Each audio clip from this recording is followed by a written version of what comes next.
माई सबे कोडे चलल बाटे बिना वाली के पूजाई सबे कोडे चलल बाटे बिना वाली के पूजाई जब सहचेली मैया तो बड़ी भावेला 52 गज के लाल चुनरी झकास लागेला 52 गज के लाल चुनरी झकास लागेला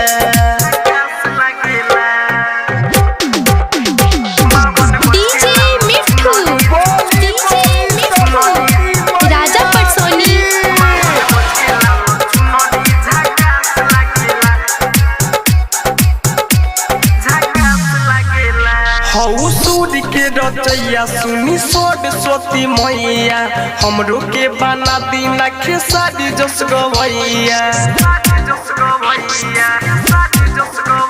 हऊ सूर के रचैया सुनी सरस्वती मैया हमरो के बना दीना पवन जस गवैया रउआ कृपा से सब कर भाग जागेला 52 गज के लाल चुनरी झकास लागेला 52 गज के लाल चुनरी झकास लागेला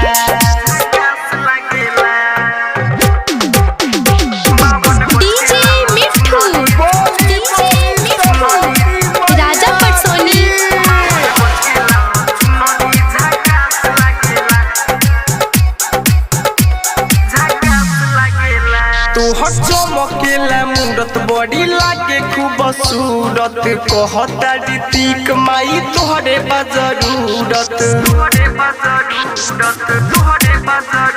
तोहर चमकेला मुंडत बड़ी लागे खूब सूरत कहता ऋतिक माई तोहरे बजरूरत लिखे संजय सनेही गीत बड़ी बाजेला 52 गज के लाल चुनरी झकास लागेला 52 गज के लाल चुनरी झकास लागेला पके हंस के सवारी होइली सरस्वती माई सबे कोडे चलल बाटे बिना वाली के पूजाई सबे कोडे चलल बाटे बिना वाली के पूजाई जब सहचेली मैया तो बड़ी भावेला 52 गज के लाल चुनरी झकास लागेला 52 गज के लाल चुनरी झकास लागेला।